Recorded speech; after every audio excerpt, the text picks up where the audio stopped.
শীতের দিনে সকাল সকাল গরম গরম ধোঁয়া ওঠা খিচুড়ি আর সাথে যদি একটু ডিম ভাজি থাকে তাহলে আশা করছি আর কোনো খিচুড়ি প্রয়োজন হয় না।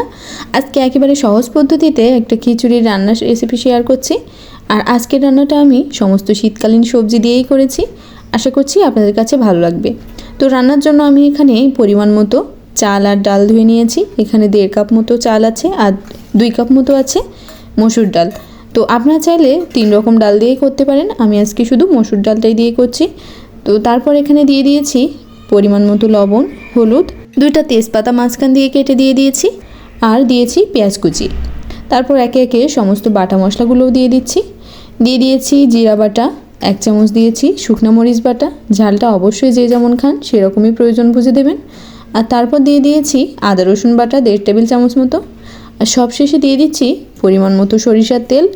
আর এই খিচুড়ি রান্নায় কিন্তু অবশ্যই আপনারা সরিষার তেলটা ইউজ করার চেষ্টা করবেন, কারণ সরিষার তেলটা দিলে খুবই সুন্দর একটা ঘ্রাণ আসে আর খেতেও কিন্তু অনেক টেস্টি হয়। তো এবারে সমস্ত উপকরণ একসাথে আমি খুব ভালোভাবে মিশিয়ে নিচ্ছি। আর দেখুন মাখাতে মাখাতে কিন্তু খুব সুন্দর একটা কালারও চলে এসছে। আর এইভাবে হাতে মেখে রান্না করলে কিন্তু খিচুড়ির টেস্টটা অসাধারণ হয়।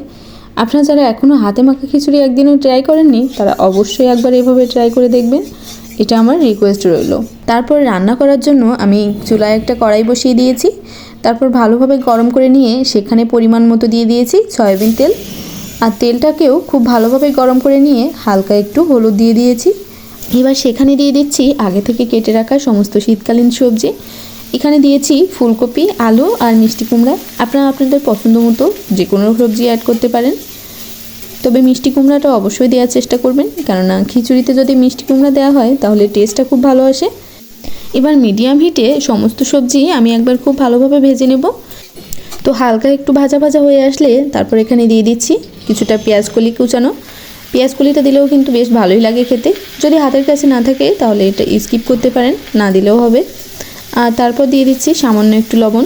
লবণটা কিন্তু অবশ্যই বুঝে দিতে হবে, কারণ আমরা যখন চাল ডালটা ম্যারিনেট করে রেখেছিলাম তখন কিছুটা লবণ দিয়েছিলাম। সেজন্য এখানে যদি খুব বেশি লবণ দিয়ে দেন তাহলে কিন্তু খিচুড়িতে লবণ বেশি হয়ে যাবে। তো 5-7 মিনিট মতো সবজিগুলোকে কিন্তু আমি হালকা করে ভেজে নিয়েছি। এবার তুলে এক সাইডে রেখে দিচ্ছি। তারপরে একই কড়াইতে দিয়ে দিচ্ছি আরও কিছুটা তেল। আর সেখানে তেলটা ভালোভাবে গরম হয়ে গেলে ফোড়ন হিসেবে দিচ্ছি একটা শুকনো মরিচ আর 1/2 চামচ মতো দিচ্ছি পাঁচফোড়ন।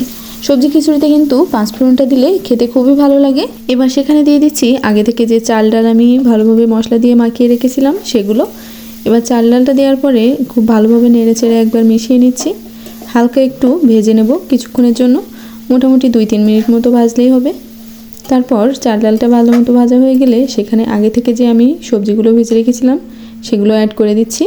আর সবজিগুলোকেও একবার চাল ডালের সাথে খুব ভালোভাবে কষিয়ে নেব। আর কষানোটা যত ভালো হবে খিচুড়ির টেস্টটাও কিন্তু ততটাই ভালো হবে। আর আজকের খিচুড়িটা কিন্তু আমি আতপ চাল দিয়ে রান্না করেছি, তবে আপনারা চাইলে পোলাও চাল অথবা ঘরে যে রেগুলার রান্নার চাল থাকে সেটা দিয়েও করতে পারেন। তবে আতপ চাল দিয়ে রান্না করলেও কিন্তু টেস্টটা খুব ভালো আসে।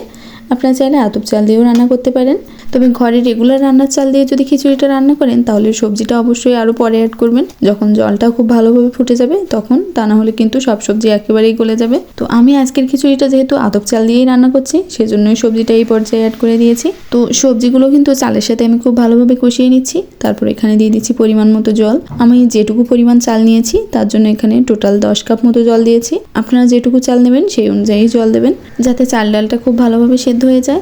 আর ডাবলের থেকেও আরও 3-4 কাপ বেশি দেবেন জলটা, তাহলে খিচুড়িটা বেশ নরম হবে।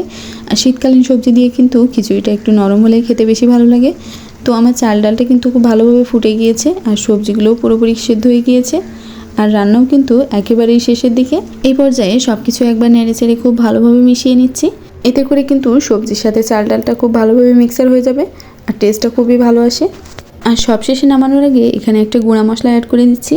এখানে 1 চামচ জিরা, 1 ইঞ্চি পরিমাণ দারচিনি, 2টা এলাচ আর 2টা লবঙ্গ একসাথে হালকা একটু রোস্ট করে তারপর গুঁড়ো করে নিয়েছিলাম। আর সেই সাথে দিয়ে দিয়েছি একটু গরম মশলা বাটা। গরম মশলা বাটাটা দিলে কিন্তু খুব সুন্দর একটা ঘ্রাণ আসে। আরে চুলা থেকে গরম গরম নামিয়ে সার্ভ করে নেব।